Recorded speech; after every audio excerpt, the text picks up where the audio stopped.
Government model স্কুলের ঝুমুর cultural club থেকে এসেছি। আমাদের বাচ্চারা এসছে আপনাদের কাছে। আপনাদের ক্রাফট বা একটা কারুশিল্প সম্পর্কে আমরা শুনে, কারুশিল্পটা সেটা কিসের, কারুশিল্পটা কি কেন্দ্রিক, মানে কিসের ক্রাফট বানান আপনারা? ওটা সবাই ঘাস নিয়ে ক্রাফট বানায়।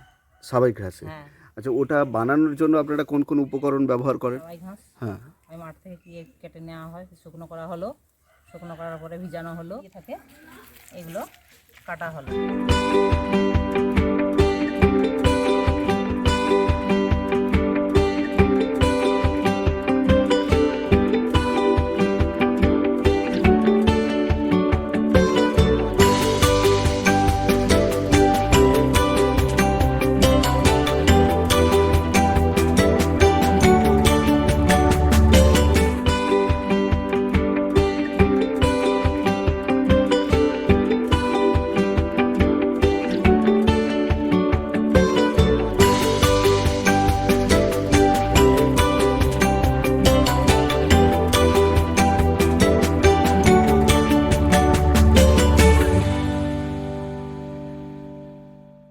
যদি কালার করি আমরা, তাহলে গরম জল করলাম, একটা বাটিতে করে কালার নিলাম আর জল নিলাম, দিয়ে গুলে গিয়ে কড়াতে দিলাম, এই শুকনো বেনুনিতে দিয়ে দিলাম। সেখানে আধ ঘন্টা, কোনোটা 2 ঘন্টা, কোনোটা সারা রাত থাকে।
তো এগুলো ফিনিশিং করলে হাতে, এটা ফ্রেমের দ্বারাই হয়। আচ্ছা, দিয়ে ফিনিশিং করলে হাতে। আর কি কি প্রোডাক্ট হয়? শপিং ব্যাগ হয়, ল্যাপটপ ব্যাগ হয়, ভি ব্যাগ হয়, পাট ব্যাগ হয়, জালি ব্যাগ হয়, ম্যাট ব্যাগ হয়।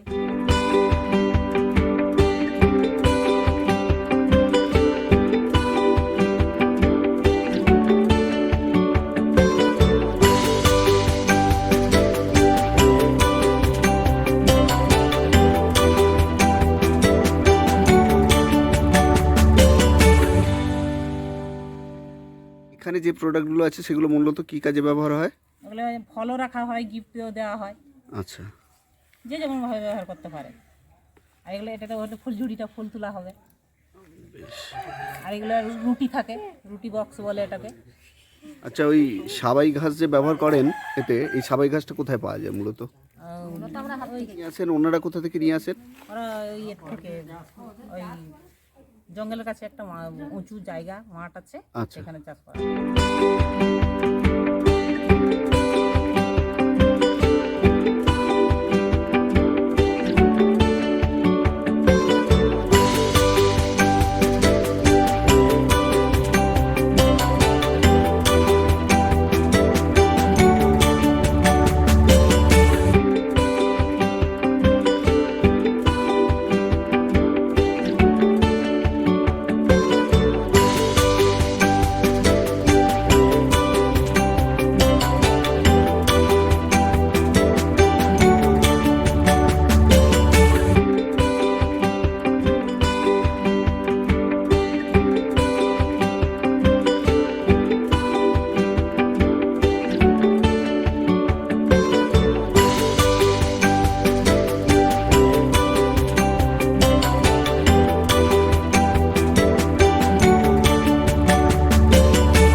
গ্রামটার নাম কি? পূর্ণাপানি। এছাড়া আর কোথায় হয় এই আপনাদের আশেপাশে? রায়সল হয়, তারপরে জুবিসল হয়, মাছপাট হয়, আমজাম হয়, নাগরাম হয়। আচ্ছা, এইগুলো কিনতে আপনাদের দড়ি কীরকম দামে কিনতে হয়? এই 100 ফুটকে 50 টাকা, যেমন মোটা দড়িটা হোক আর সরু দড়ি হোক, এই মেনু নেবে, যেই দড়ি হোক না কেন 50 টাকা। 100 ফুটে 50 টাকা, আচ্ছা, মানে ফুট 50 পয়সা। মানে দৈর্ঘ্য হিসাবে হ্যাঁ। কতটা থিকনেস সেটার উপর নয়? না, বেশ। তো কিনতে গেলে যদি তুমি 1 কেজি নিতে চাও তাহলে তোমাকে 300 টাকা করে দেবে, আর যদি তুমি লুজলি মানে 100-200 নিতে চাও তাহলে 35 টাকা সহ দেবে। সময়টা আমাদের হয়তো সারাদিনে 2টো বানাতে পারলাম। আচ্ছা, কেউ বা যদি কাজ বাড়িতে না থাকে তাহলে হয়তো 3টে বানিয়ে দিবে, তাদের একটা 150 টাকা মজুরি বেরিয়ে পড়ে।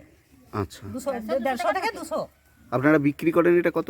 আমরা বিক্রি করলাম যেমন 200 টাকায়, যেখানে হয়তো ভালো রেট পেলাম 200 টাকায় দিলাম, হয় এটা এখন 130 টাকা দিচ্ছি।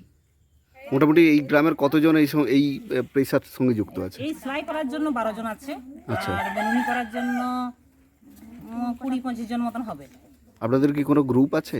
না, গ্রুপ মানে এমনি গ্রুপ আছে, আমাদের সবাই হাঁসের কোনো গ্রুপ নেই। আপনারা নিজেরা কোথা থেকে ট্রেনিং নিয়েছেন এটা? আমি জানাইলা থেকে ট্রেনিং নিয়েছিলাম, তখন বিশ্বমালা থেকে একটা ছিল ট্রেনিং 10 দিনের জন্য, সেখানে আমি ট্রেনিং নিয়েছিলাম।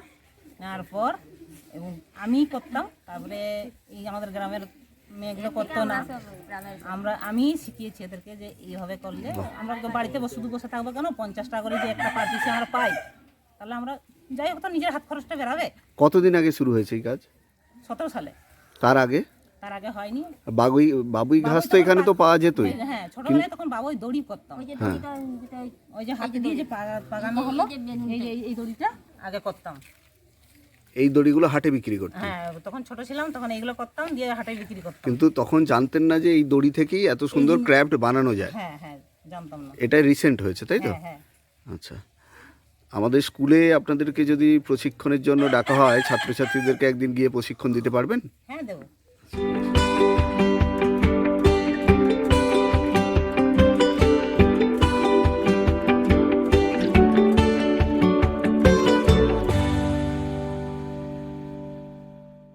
সুন্দর শিল্পটা আপনারা যেটা চালিয়ে যাচ্ছেন, এটা আরও বড় হোক, আরও ছড়িয়ে পড়ুক সবার মধ্যে, এখান থেকে স্বনির্ভর করুক মানুষকে, এটাই আমরাও চাইবো।